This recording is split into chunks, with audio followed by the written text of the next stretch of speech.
always like bundled up when we talk, and it's just because it's always crappy weather. True. Well, the first time we did it, it was January. It was a snowstorm day. And it's crazy because, well, we met up at the coffee shop, but you walked from all the way across. And then that's when I found out about the knee strategies, and I was like, wow, I've been doing that for a long time, and I didn't even realize it. There you go. So, this is a special episode. Not only are you're my first podcast guest to come on twice, but it is the unraveling of my title for this podcast. So I've been waiting to unleash it, and like during COVID, no one really wanted to meet up. Every time I had a podcast set up, they ended up canceling. So I was like, well, I'm not going to make a post because I want it to be on the podcast. I want people to experience that firsthand when I say it. So without further ado, the title of this podcast, this channel, is going to be Nurture the Mind. Oh, I like it. It's I didn't want anything that was like closed caption, because I do talk about fitness, I talk about life, I talk about relationships, I talk about my struggles. Nurture the Mind, I feel like, is an all-encompassing idea where you can bring all those elements together. And it's not like us saying, oh, like, what do you do to nurture the mind? It's just, I feel like every conversation I've had on this podcast nurtures my mind. Yeah. I love conversations, otherwise I wouldn't be doing something like this. But yeah, so that's the title of my podcast. I like it. And I will say, he did not give it away. Like before he did not. So I did not. All I heard were like hints, sort of, that it was like kind of a broad topic. Like it could, a lot of things could fit underneath it. But I am with you all on this, because I have not heard it yet either. So I like it though. That's good. Thank you. Yeah, I got the logo and everything. China created it, so I'm gonna put it all out there. That's what I've been quietly working on in quarantine. Gotta be productive. Yeah, no, it's hard. It's hard to in quarantine. Oh my god, I know. So what have you been doing? I mean, I know we've talked about this personally, but just for the sake of the podcast, like, what have you been up to? Workouts are keeping me sane. So I'm trying to home workout, and this has been a challenge for me. I've been struggling. But you like it though, right? I do. I have grown to like it. The first couple days, I really hated it. The first couple days, I was like, this is not working out. Like, it is, but it's not the same. Like, I thrive off the gym mentality, and I always say I thrive off the judgment of others. Like, I need somebody else there, even if they're not judging me, just to be there, so that I feel like I have to like go in and like get shit done. Wait, so do you think people are judging you when you step into the gym? And that's No. like fuel to your fire? Like, you tell yourself that internal story, so you're like, oh, that motherfucker's looking at me. I'm gonna do this set extra hard. Or is Not that how it necessarily. goes? It's just more like I feel like if other people are there, then I shouldn't be like goofing off. Like, if other people are in there getting their shit done, then I should be doing the same thing. Like, it's just kind of like this is what you do here. Right. And I'm sorry, but my bedroom with me, myself, and I does not give me that same vibe. So I struggled a little bit, but we are here now, and I can honestly say I'm in some of the best shape of my life. I've trained abs more than I ever have, and loving that, for sure. Been walking. I started journaling. I finished out my semester, so up until like 2 weeks ago, I guess, I was doing schoolwork and trying to journal, and yeah, I mean. Let's go through that journaling, because I want to hear more about your experience, because that's something that I really enjoy incorporating into my life. But journaling is one of those things where I don't think it always works out the way that you want to, and that's why I wanted to see like what your approach is to it, because for me, like, I get into this mode of feeling where I'm a perfectionist, and I want to like come up with all these unique words in this really crazy, like, inspired story when I write in my journal. And I mean, I'm saying like story in the context that it could be about my life. Like, that's kind of what I feel like journaling is. So I feel like anything that's mundane or kind of boring or like simple or unique that I'm talking about isn't worthwhile, which I know that that's my problem, and I gotta work through it. But like the other day, I wrote in my journal about my feeling about California, and it just poured out of me, because it was like a story of like all my experiences over the years in California. Because my first trip out there was when I was 6 years old with my grandparents, and I've been there like 3 or 4 times since. And I mean, it's just like it's like a second home to me. And I think partly why I got so inspired to write about California is because I was reading this book. It's the bass player for Red Hot Chili Peppers, Flea, and he has a very creative, like poetic spin on like just the way that he writes. It's a whole book on the reflection of his childhood, but like just the way that he speaks about things touch me because that's kind of how I feel. And so I feel like it just pulled out this really cool story that I had inside of me. That's the cool thing about journaling is like you could come with a small idea that you want to talk about, and depending on like how passionate and how much it lights you up, you can get a whole story out of it. Which, because mine was like, I used like a whole notebook, and it was like a page and a half. That's how long it was. But yeah, like what, like, do you just, is it just like everyday type of stuff that you journal about, or? Yeah, I mean, it depends on your goals of journaling. I'm a perfectionist by nature, and for some reason I feel like I'm not when it comes to journaling, because I feel like, you know, no matter what I journal about, I use it more to like work through my emotions. So like, or like just try and figure my own self out, because I'm a very like cerebral person, and I overthink all the time. I overthink like everything, and so it sort of helps me to kind of figure out like why I'm feeling what I'm feeling, and just to kind of like especially with quarantine, at least for me, one of the reasons that I wanted to do it at this point in time is I would be lying if I said this was not one of the toughest moments in my life, just because so much has gone on in the last couple of months. And so a lot of it I've been using to deal with, you know, when we first heard, so I'm a senior in college, I graduated. It's weird to say that because it was Congratulations. Thank you. It was very anticlimactic, but but like, you know, my senior year, it took a really long time to come to terms with the fact that my senior year was over, because it sort of happened all of a sudden, and everything was just kind of taken from me. Like, I was told within a span of a couple hours that we were going online as a college after spring break. We were not allowed to stay on campus after spring break unless you met an extenuated circumstance, and you had to apply, and they had to grant it. Otherwise, you had to be out by April 5th. And oh, by the way, graduation's canceled, and we don't know when we're doing it. So like all of that happened within a span of a couple hours on one day. It's a lot to take in. It was a lot. In a few hours. It was a lot. And the whole thing with this coronavirus is that, I mean, that's just the trend, that not even for like people finding out that their semester was cut short. Like that's the cycle of how the news is coming out. It's like every hour, every day, there's something new. Yeah.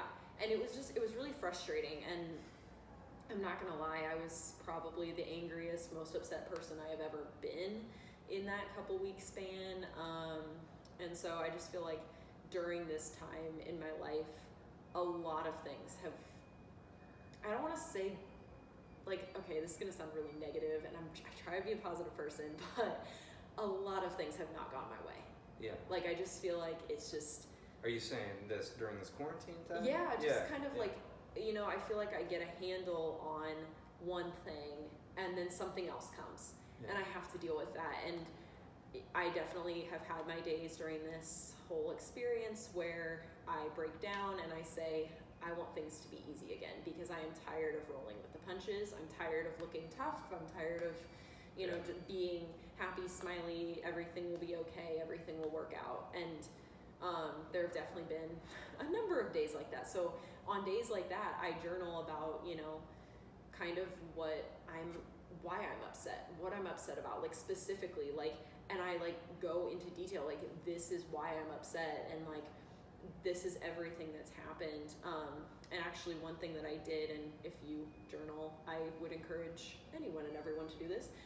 There was one day that I was feeling really, really down, and they always say, like, when you're feeling upset, if you want to like turn your mood around, you should think about things you're grateful for. So, and I think I talked with you about this, but I decided that I was going to, in my journal, journal about 19 things Right. that COVID-19 and quarantine has taught me, or that I've been grateful for during this time. So like either or. And I was like, at least want to get to 19 because COVID-19, but like I didn't cap it at 19. And I just kept going, and I kept going, and I got to 25, and then I stopped. And it was like stuff like the fact that I am grateful for the fact that I am quarantining with my family right now because I am a social person, and I cannot imagine being alone right now. Yeah. I cannot imagine it. Right. And even worse, like if your family was sick and then you couldn't go visit them, because Yeah. that's like one of the biggest things going on right now is like if you have a family member that's in the hospital and they're on their deathbed or even just sick, I mean, even with my family, like we don't really, like we've seen our grandma, but she's trying to stay away because she's afraid, and it's Yeah. hard, and you can tell because every time that we do see her, even if it's for like a brief 5 or 10 minutes, she's emotional because she wants to be around the family. She wants to be having the normal parties that she does where everyone is there and is present, Yeah. but she can't. Yeah. So it's hard.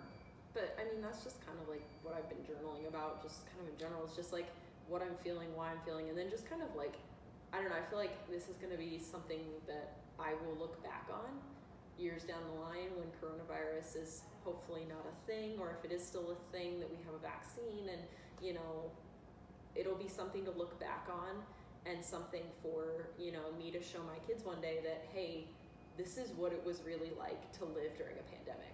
Because I hope my kids never have to do that. Like, Although I will say that I hope from this we learn what to do if there is another one. Yeah. That it won't be. I wouldn't even say that it's been out of control because I don't think it's as bad as we originally thought it was. But I feel like this is a perfect test run because not as many people died. It sucks that people died, but let's just say that we have a different virus that actually has a deadly effect on younger people. Like, what are we going to do then? Because, I mean, nothing against old people, but they're at the end of their lifetime. But yeah, so I think that we should learn a lot, and not only that, but then I've talked about just being, like you said, like appreciating what you do have. You set out to look for 19 things that you're thankful for, and you came up with over 20. It's hard to think of 3. Yeah. Like if you find 3, that's great. That's what they say is that you should, like before bed, you should journal about 3 things that you're thankful for.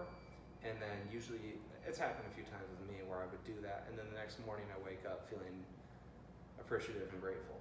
Because you're training your subconscious, telling yourself what you're thankful for, then you go to bed, then you wake up, you're like, wow, like I'm happy to be alive, I'm thankful for these things. Yeah, so journaling's amazing. Yeah, and I honestly, I really like it, and it's funny because some days I find that it's just an item on my to-do list, and I sit down and I'm like, okay, I'm gonna journal so I can check it off my to-do list, and that's not the right mentality, I know, but I find that after those journal sessions, sometimes I sit down and I'm like, wow, I was really glad that I did that because it was one of the best journaling sessions I had. Like, sometimes my idea, like what I'm gonna journal about is super small.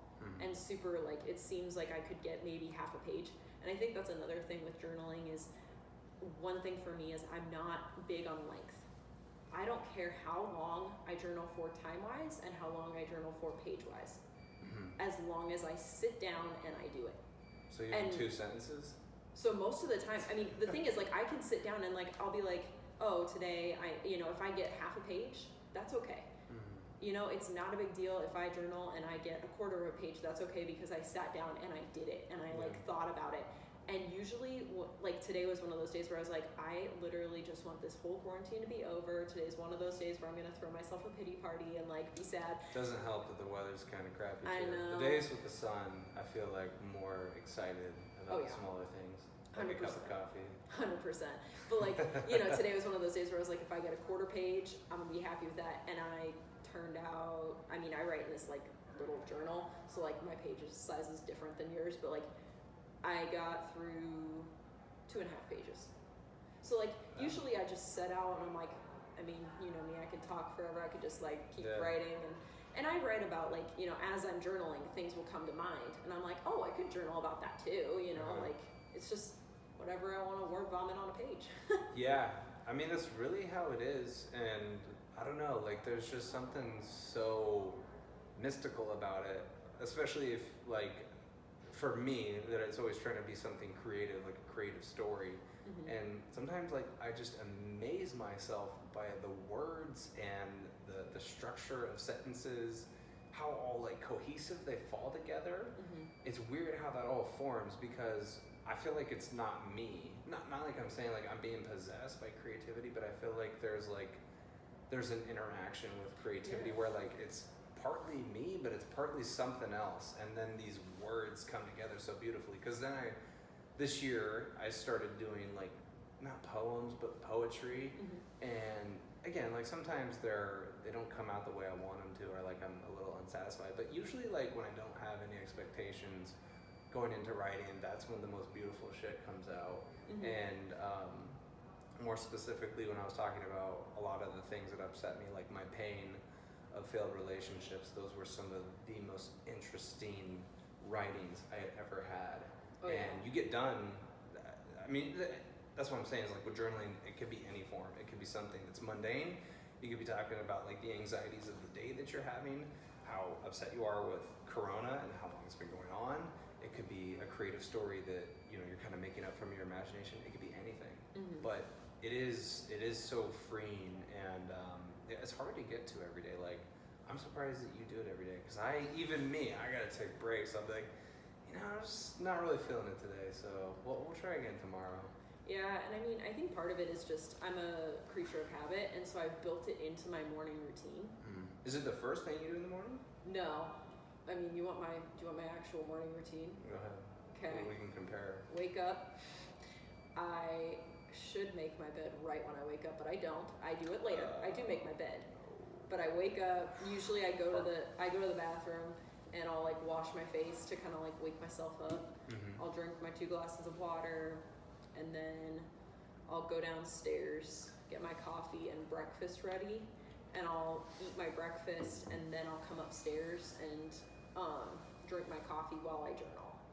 And then I'll make my bed, get dressed in my stuff for my workout, and do my workout, and then after workout it's shower and lunch. You seem like a pretty disciplined person, that by you choosing to not make your bed right away, it doesn't affect you. That thing I was telling you about, Jocko, whatever his last name is, starts with a W. He talks about accountability, and making your bed first thing in the morning is the most important decision of the day. It seems so trivial, it seems so small, but it can lead you to making more important, more disciplined decisions throughout the day, like completing applications for a job, doing your workout, you know, like all these things. And I don't know if there's any studies on it, but I would say that it is important. And just when I started like cleaning, picking up my room, and then making my bed first thing in the morning, this is the first thing I do. Well, I'll put my clothes on, but then it's the bed. And I mean, I can't say that I'm always like super disciplined every single day. I get everything done that I want to on my to-do list, but I do think that starting your day in that way can definitely give you the momentum to conquer bigger tasks, bigger things. And it just makes you feel like put together. Like, Yeah. like I don't know, when I walk into my room to, you know, after I've made my bed, I put on my clothes to do my workout, and you know, when I come back to my room after my workout to like throw my clothes in my dirty clothes hamper and like go shower, I'm like, oh, okay, well, if I accomplished nothing else today, I worked out and I made my bed. So Yeah. Well, and I mean, even starting that early, like, you just have a leg up on everybody else. And that's kind of why I was thinking that once the YMCA opens up, that I could like start working out in the morning, and like as soon as I wake up, especially if I'm going to continue to do fasting. That's the cool thing about fasting, is it's so convenient that like you don't have to fight with your meals all throughout the day. Like, you have your whole morning to do anything and not worry about getting breakfast before you go out the door and whatnot. And so if you were to go work out first thing in the morning, you're up when people aren't up. Not a whole lot of people are up in the morning working out, you know? yeah. And we've talked before about finding your time in comparison to working out, because I used to work out late at night, and then I started moving it to like the middle of the day, and I felt much more engaged and much more like energetic with my workout. So I wonder what it would be like in the morning. And just think if you went like, made your bed, worked out, meditation, all in the morning. Oh my Nothing goodness. can fuck with you. No. Nothing throughout the day will fuck with you. And the thing is, I feel like if you don't like the time that your body is naturally like set to train, you can train yourself to have good workouts at a certain time. So like, if you want to be better at working out in the morning, don't go to bed at 3 a.m. You have to like set your bedtime and like make sure that you're actually getting good sleep. And then I don't know what kind of pre-workout guy you are. I love my coffee. I can work out without it, but I genuinely love my coffee. And so sometimes, like, it depends on what workout I'm gonna do, but sometimes my lifts will go better with coffee. I can run uncaffeinated, which is so weird because I'm not a runner, but I can run uncaffeinated, but like if I lift, I find it better if I get a little bit of a boost in me. It's so weird. It seems counterintuitive because drinking coffee is a diuretic, so it takes water out of your body. So you would think, but in a way, I've heard that it's the most natural pre-workout that you could take rather than taking like actual pre-workout. That it helps you when you think you would need water. You would need to stay hydrated when you're working out because you're sweating. You know, you're losing all that shit through your sweat. Yeah. So it's kind of weird how that works, but. I mean, I don't take regular pre-workout anymore. I actually did. What are the good pre-workouts? Because you see like C4, you see all those ones from Walmart, but they're not good for you. I'm biased. I don't like pre-workout. I think it's full of chemicals, and we put enough chemicals in our body as it is.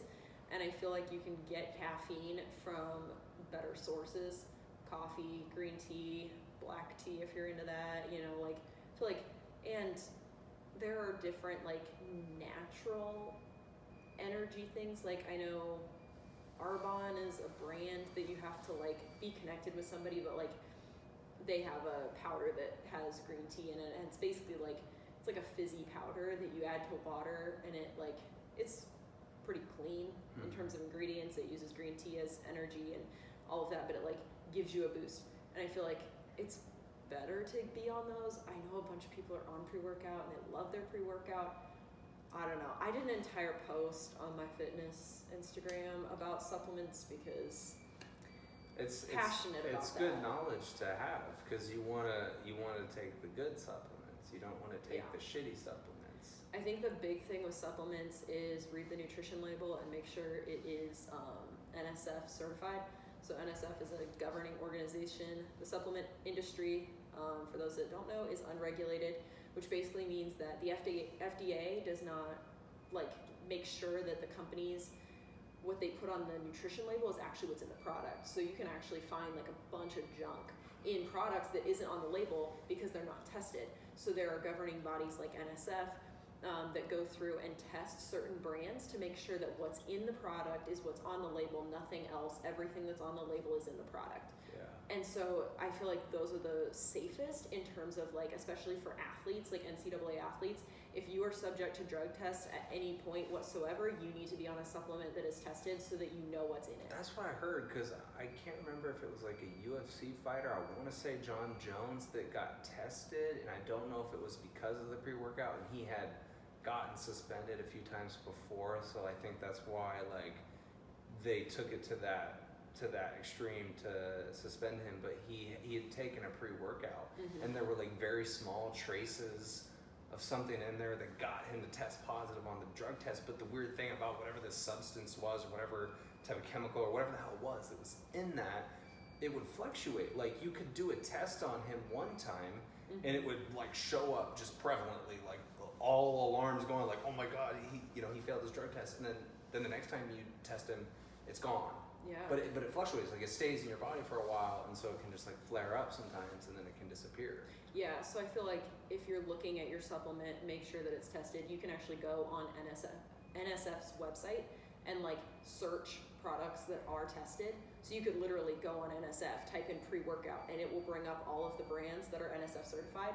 And if you're like in a store, like a supplement store, like a GNC or a vitamin shop, go on the back of it and it'll have a little NSF seal on the nutrition label, and that'll tell you that it's tested. That's a good rule of thumb, is like when you're buying it. They also do it for like vitamin supplements. Nature's Made is the one brand that I know that has a USP. USP is another certifying organization. They certify like vitamin supplements. So Nature's Made, all of their products are USP certified. So that means that they were tested to make sure that everything that's in the product is on the nutrition label and nothing else. So I don't know. That's something that I'm like pretty passionate about, because I'm like, I mean, I don't know. Another disclaimer though, you do not have to supplement to meet your goals. I genuinely believe you can meet your goals without supplementation. And supplements are expensive. So like, if you're trying to save money, don't supplement, like just eat a clean diet. But well, and I was thinking about like energy and how that you don't necessarily have to go to these things for energy. People put more of an emphasis on getting better sleep, not looking at a screen before they go to bed, because consistent sleep, because that's a huge part of what people don't think about. Like, I don't know what your sleep schedule is like, but I think America kind of got this misinformation in thinking that like on the grind, I'll sleep when I'm dead, I'll sleep when I'm in the grave, when it's like that is actually really important for you. And if you're not getting like 7 to 9 hours of sleep each night, you're doing some damage to your body, and you're not able to retain information that you take in as much. And so I was just thinking like people should turn to other alternatives like meditation, better sleep. That shit gives you a lot of energy. it does. Where you don't have to use a supplement that's not good for you. Because I remember taking C4 back in my prehistoric early working out days, and there were times where like it gave you the boost that you needed, but I remember it was almost like a drug. It was like the come down was rough, and it like tore my stomach up, and I'd start hyperventilating and thought I was actually gonna throw up and die. Yeah, from C4. It's funny because like, I mean, okay, everyone in their fitness journey has great stories about the stupid shit they consumed when they first started out. It's they fun. Thought it would make, like, it's so much fun though. Like, cause when you get the itching feeling on your face, and it was like the more that you started touching it, the more it started spreading. It was like a virus. That's what I heard about C4. I never took C4. The one that I did take though, I took Optimum Nutrition Aminos with energy, because I was like, it's like pre-workout, but aminos together. I was like, this is genius. I love this. So I took it, and this was back in the days when I was a lifeguard. And so I would lifeguard 5:30 to 7:30 at night, and I would work out usually beforehand. So I'd like be already at the Y. I'd do my workout like right after school, and then I'd have a meal packed, and I'd shower and then go guard and then eat my dinner on like one of my breaks. And so I was taking, this is so dumb. I was such an idiot when I first started. Oh my God. We all were. It's okay. We all were. So like I'm taking this aminos with energy, with caffeine at like 4 p.m. Oh yeah. Oh no. And you're not sleeping that night. Oh my God. Well, the funny thing is I did, because what would happen is I would take it and I'd do my workout. So I'd get to the gym 3:45, start my workout around 4, and I'd work out until I guess I worked out from 3:30 to 4:30 probably, and then I'd shower and get ready for my shift. And so I would, drink that during my workout, and I remember distinctly every single time I would do it, when I was on stand around 6 o'clock at night, I would hit this wall, and I literally could not keep my eyes open. I'm like, I am a lifeguard. There are people's lives in danger here if I don't stay awake.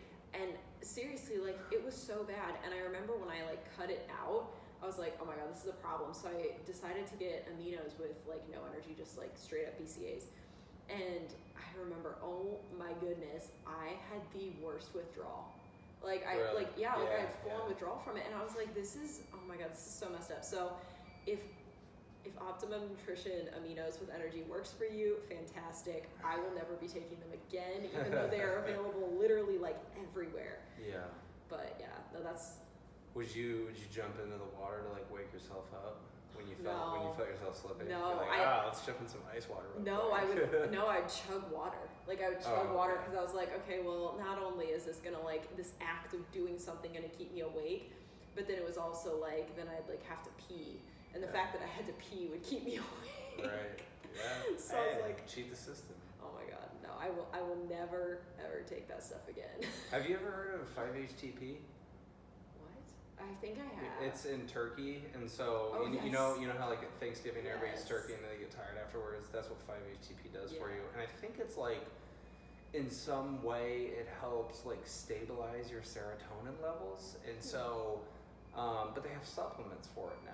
And I remember just when you were talking about how you hit this wall, when I first started taking 5-HTP, I took it when I was up in Ames, and it was like right before my shift at Acai.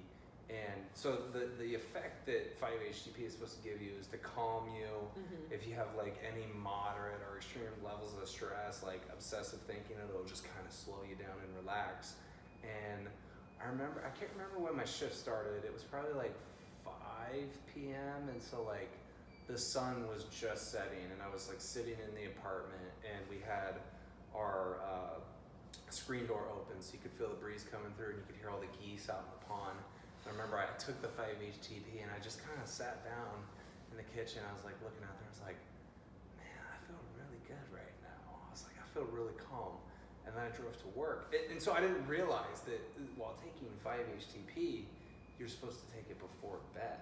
So it makes you tired. You hit this brick wall. So I get to work, and I'm just like standing there talking to a few of my coworkers. And then all of a sudden it was like my brain shut off, but I didn't fall asleep, and so I'm like, huh? And then they just kept talking, and it was like I could not even comprehend what they were saying, and I remember just feeling like I was a brick wall, like they were trying to talk to me, and I was a brick wall.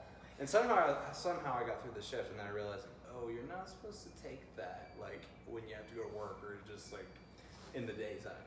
Yeah. So no. yeah, it was bad. Everyone has funny supplement stories. It's really funny. Like, I love the supplement stories when you're like I started.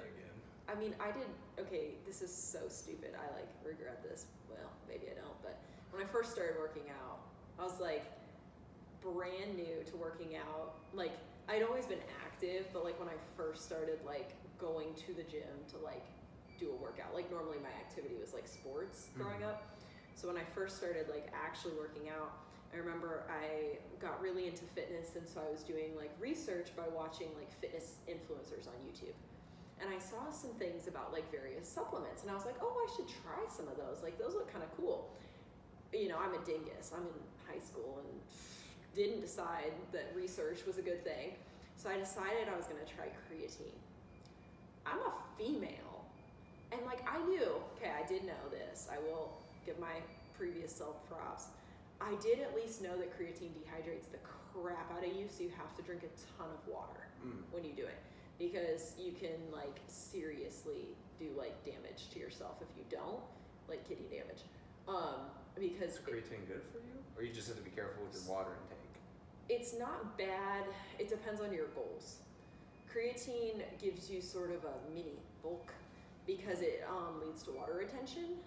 So like you will retain water, so you just kind of look puffier in the areas, like if you like train legs that day, your legs will look a little bit puffier because you retain water. And it's also like, and then you like pee it out, and it's just creatine. I'm not. Does it change the color of your piss? Yeah. What color? Like bright yellow. Bright yellow. So yeah, I mean, you would be dehydrated. Yeah, right? and I mean, I'm not an expert, but I do know if you're gonna take creatine, don't do it every day. Yeah. And drink at least a full bottle. At least a full bottle, like at least one of like the blender bottles. Yeah. Ideally, like 1.5 during your workout. Yeah. And then afterwards, you gotta replenish too. I think I've taken creatine once. It was like one day, and then I never took it again. See, I did it for an entire supplement, and I had like a 30 serving supplement, and I didn't know any better. And like the thing is, I say I'm stupid for taking it. I'm stupid for taking it because it didn't really help my goals. Like I think what I really wanted out of a supplement at that point in time, I wanted aminos, like I wanted branched chain amino acids, but I didn't know that at the time. And so I ended up just taking creatine because I thought creatine did the same thing, and I don't know, I thought I wanted the effects of creatine, and little did I know, no, I did not. Yeah. So. Yeah, I mean, I feel like that's the way that you learn, though, because I think back then most of my workouts were centered around taking C4. And then it got to the extreme because C4 has different types. They have like the baseline C4, and then they have like a notch up from that, and then they have like extreme sport or something like that. And I took like the extreme sport, which who knows what's in that. But that was the one, I remember having like one of the best workouts ever, but then the come down, like when I came downstairs, the workout was over, that's when it was like the after effects that hit me. Yeah. And I was like, I thought it was dying. I was like, I'm gonna have to throw up. I'm like, Dakota, you're gonna have to take me to the hospital or something, because I can't even move. Oh my God. But yeah, so I don't think, I mean, I don't even know, like, if, you know, maybe you could do it every once in a while. I haven't taken C4 since that time, but Yeah. I don't really rely on that stuff anymore. I think that I think it's more or less just like rest. Mm-hmm. I don't drink coffee before workouts, but I wouldn't be opposed to it. I usually just have coffee like midday.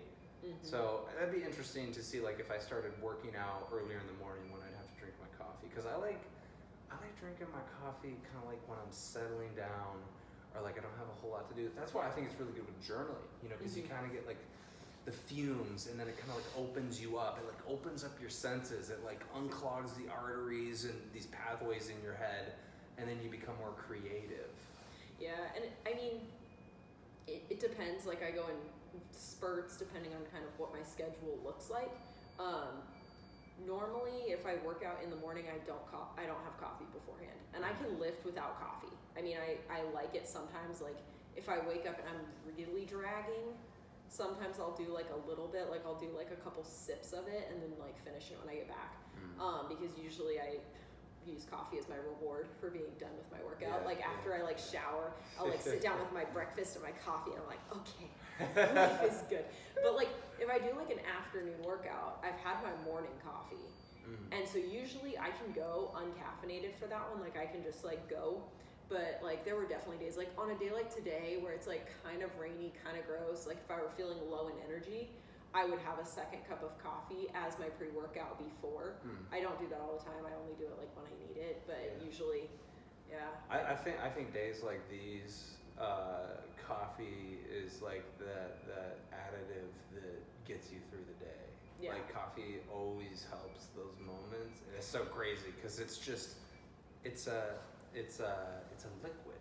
Yeah. Like all you do, like I know this isn't coffee, but this is just what you do with coffee. You're just like. Oh yeah.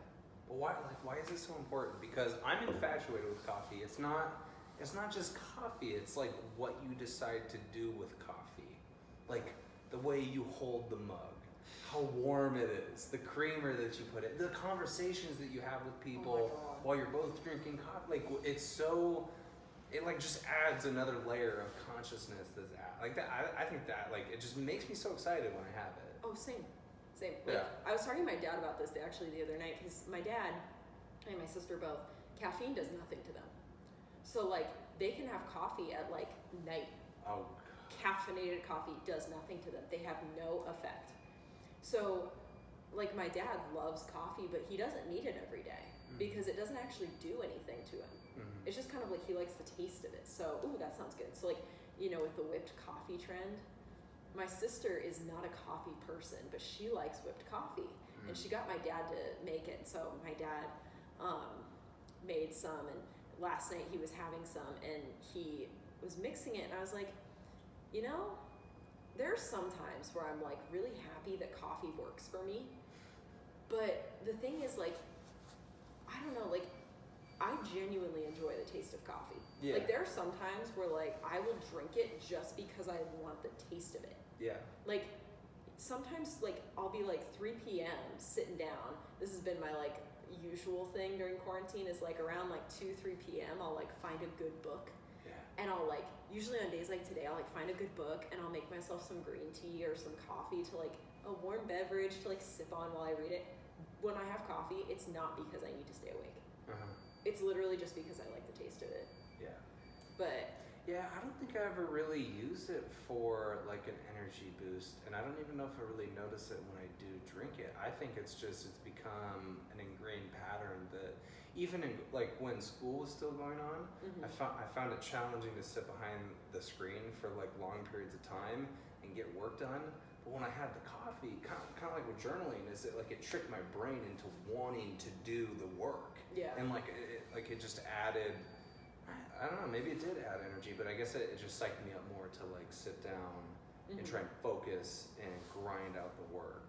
before Yeah. that. I mean, do you notice withdrawal? Like if you cut coffee cold turkey, do you like get headaches and extreme fatigue and all that? At one point, I don't drink coffee every day. Like Okay. I'll alternate. I'll go every other day, and then on the days that I'm not drinking it, I'll have BC double A's in the morning. It's the On brand, and I'll just have like 1 or 2 scoops, so it's like the mild one. But it's been a while because you'd have to take a week off. You'd have to take 2 weeks off from coffee to see if there was withdrawals. Like, Oh really? I think it's just I have caffeine on tap like every day. Like I'm having caffeine every day, coffee every other day. That I don't know. I mean, because I've taken a month off of coffee before. That was last year in March. We did no mocha March to see if we could do it. I was like, that was such a tough month, but yeah, I don't know. A part of me wants to do it again just because, I don't feel that energy, and I want to see that if I took some time off, how potent it would be when it comes back. See, I feel like your withdrawal wouldn't be as bad Probably because not. you're doing it every other day. I've done it. I cut coffee. This is okay. Okay, sorry for cutting you off. No, you're How much cups of coffee you have every day? Because on the days that I do drink coffee, it's 3 cups of coffee. Oh my. See, I drink 1. See, I have 3. I have one every single day, and then if I need it, I'll have a second one. Usually, I try to go green tea for the second one. Like instead of coffee, I'll do my coffee in the morning, and if I need something in the afternoon, or just if I'm sitting down reading a book and like I just want something like warm to drink, I'll drink green tea. Just because it's a lower caffeine. Yeah. And it's for me, green tea just kind of like gives me stable energy. So like with coffee, I find that I do crash a little bit. There's that acceleration, and then there's the come down. Yeah, whereas caffeine from green tea, it's just more like, it's a lower level of energy, but it's stable throughout the day. And it doesn't affect my sleep. Yeah. So like if I have, green tea at 3 p.m., I'm totally fine. Right. I sleep that night, and I'm kind of a grandma, and I kind of go to bed earlier than most people my age, so. When do you go to bed? Quarantine has changed me a little bit. During the school year, for reference, I would go to bed between 10 and 10:30. Not bad. No. I go to bed at 11. So I'm only 30 minutes off of you. No, but quarantine, man, my range is so big. It's usually between 10:30 and midnight. Yeah. It depends on like what I'm doing that night. Like, so my family has one of our rituals during quarantine has been that we love the show Schitt's Creek on Netflix, and so we have been watching that as a family. And it depends on what time we finish dinner, what time we get everything cleaned up, and what time we start watching Schitt's Creek, and then how long we watch it for determines what time I go to bed. So usually, like last night was an early night. We have seen there's a total of 6 seasons, and we've seen all 5 that are on Netflix, and then season 6 doesn't come out on Netflix till October. But my family was so desperate that we bought it on Amazon Prime.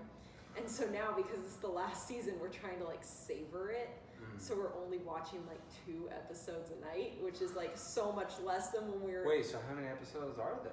2 episodes sounds like a lot. Like you think you'd watch an episode a night? I mean, they're 20-minute episodes, so like it's pretty short. Okay.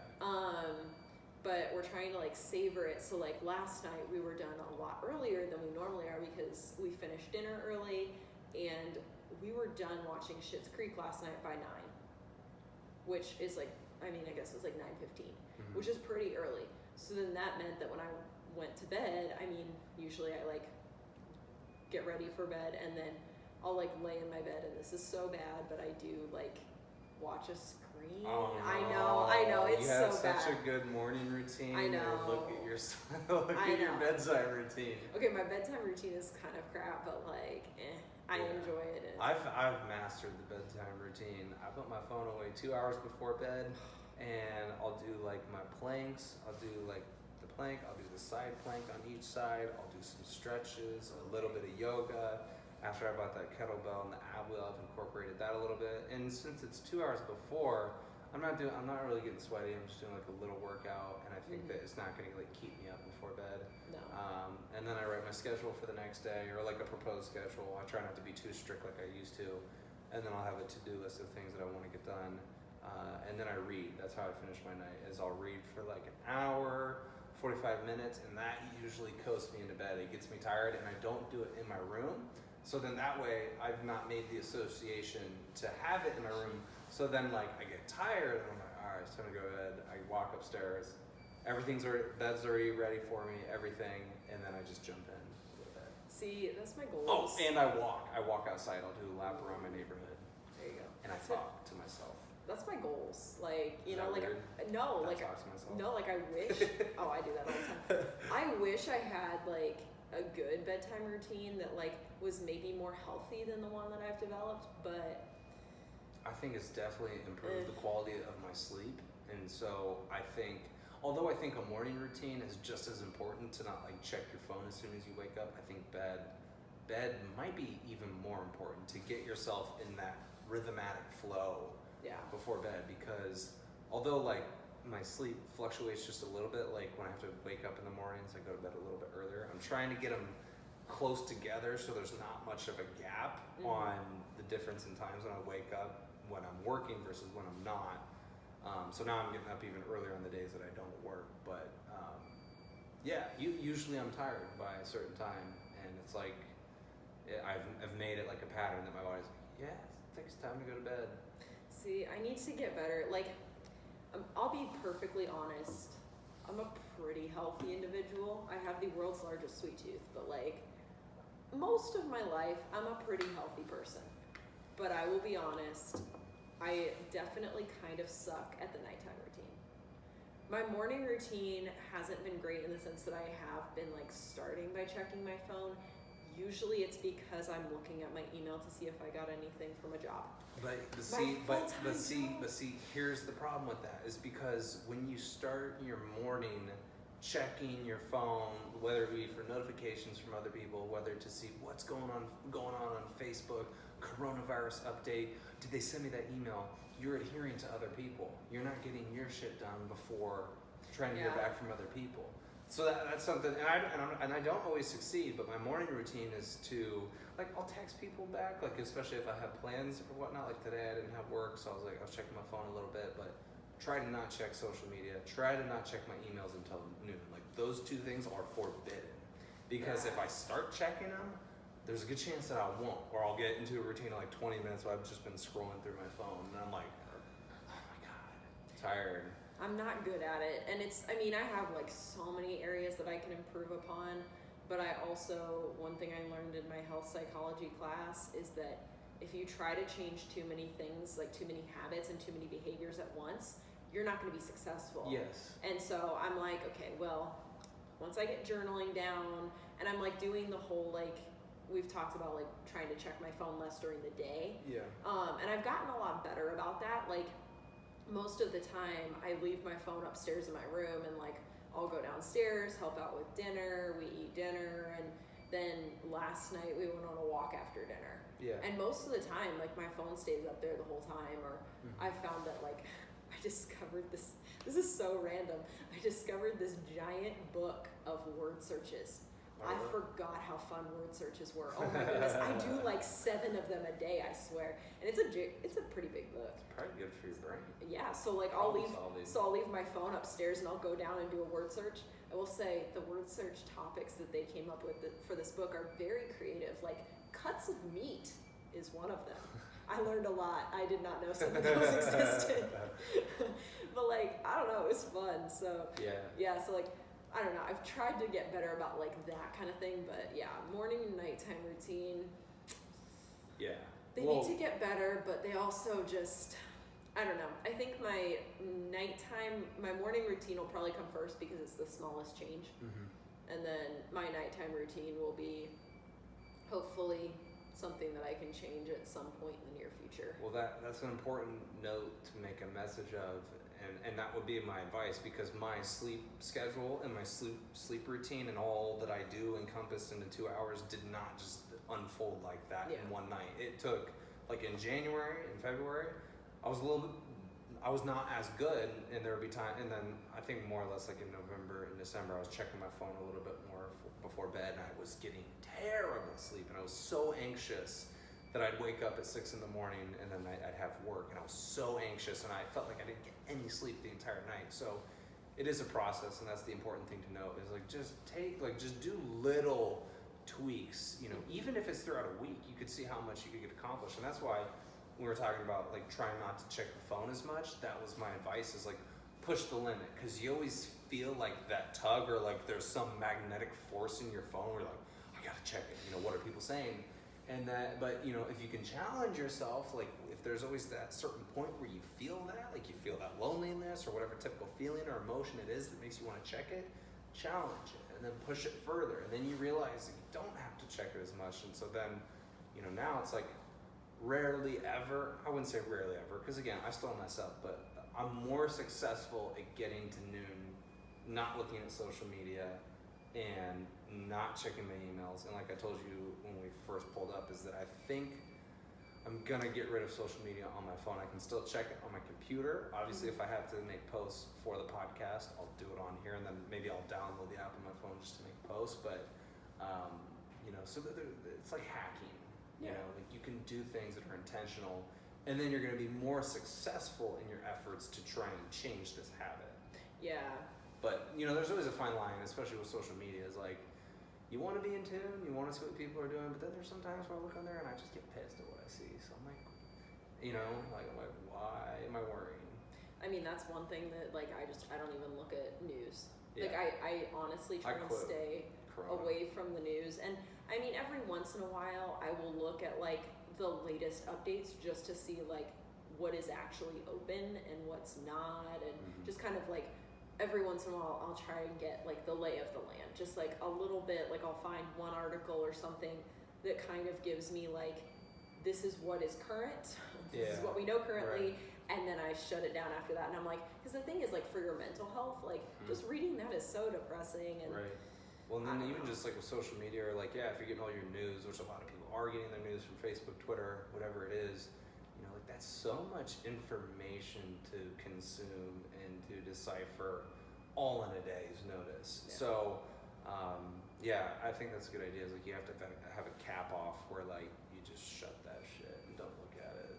But I feel like you can cap off anything you want. You can cap off your screen time. You can cap off. I mean, now you can set limits on your screen time. Yeah, exactly. Now that Apple has the way to parent yourself, you're like, oh, set the limit on my screen time. But you don't always listen to it either. No. You know, like you hit the limit, you're like, 15 minutes. Oh, that's not gonna hurt much. See, and that's the funny thing is like I have my thing set up. It's not limited, but like on my iPad, it'll tell me how much screen time I do each week. And it's funny because it's funny to watch those, because like some weeks I'm really good. And it'll tell me, oh, your screen time is down like this much this week or whatever. And then Outer Banks came out. The show Outer Banks came out on Netflix. My screen time went poof. Shut up. Yeah. I mean, it was rainy that week. I had nothing to do. I was super like kind of over coronavirus and quarantine and all that. And so I was like, you know what? I'm gonna watch Outer Banks, and it's a really good show. 10 out of 10 recommend. But over Tiger King? No, I don't like. I haven't seen it. I'm not a Tiger King fan, and I heard it was really good though. I just couldn't get into it. Like it was just something about it that I just I don't know. Yeah. I wasn't really into it, but anyways, so screen time. I'm really bad at it, but you know, I'm trying to read more. I'm really trying to read more. That's really good for you. I am trying. I can't say that I love reading. I don't read good books though. Like I read like I love my gory murder novels like way too much to let those things go. Like, I don't know if I could read, because since I read before bed, I don't think that'd be a bright idea. Like right now I'm reading, and I don't know, maybe I need to dabble a little bit more in different types of genres, but like I read the reflection of Flea's life, so it's a real story, and then now I'm reading a love story between two individuals, and I mean they're real people, and I don't know if that's something that I like more. Just to feel in tune with it, but it's nice. Like I think again, just building that routine that like it's not necessarily what I crave, but I expect it at night, and it just kind of helps me unwind in a weird way. I think that might be why I don't read before bed, is because I feel like I need to have 2 books going. I need to have my gory murder book for the day, and I need to have something before bed that's just kind of like happy, like makes you feel good. Like, I don't know, the LeBrant family is like a famous YouTube vlog family or whatever, and they, the couple came out with a book called like it's like their love story essentially, and it's like how they met, but it's like this, they met through like the weirdest way. And so like that's the type of book that like I could read before bed. Like, you know, it's like it's happy, you go to bed on a good note. You're like, okay, this isn't like somebody stabbed the crap out of that woman, now she's dead, now they have to put this guy on trial. And then you have some dream where you're like killing your parents, and you're like, what the fuck? Yeah, no, but you I think it's just the same idea. If you're writing about things that you appreciate before bed, I think self-help books are really good before bed, and I've talked to some people that that's actually a really good way of like training your subconscious. Like if you're depressed or going through like hardships, read, like, because some people give self-help books a hard time just because they're like common sense, but I've read a few before bed, and there'd be days where I woke up just stand up a little bit taller, and I think it was from just reading that positivity before bed. And then I went to bed and had trained, like I was giving myself positive affirmations, and then I woke up just feeling a little bit better. So, for sure. It's important. But we're almost at an hour. So I'm gonna cap off here. Go for it. You did get an Instagram though. I remember last time when we signed off, I was like, you should do it. You're like, I'm not sure. So what is your Instagram so people can follow you? It's fab.fitnat, N-A-T. So I wanted to do FabFitNat all one, and somebody stole that from me, so we had to add the dot in there. I know. Damn. I was really upset about that. All right. But yeah, so after lots of peer pressure, it did happen. So now we both, you got your account, I got my name. So what is it again? FabFitNat. Fab.fitnat. Fab.fitnat. Okay, I'll put that in the link below, and then we got Nurture the Mind. Thank you, Natalie. Yes. Always a good time.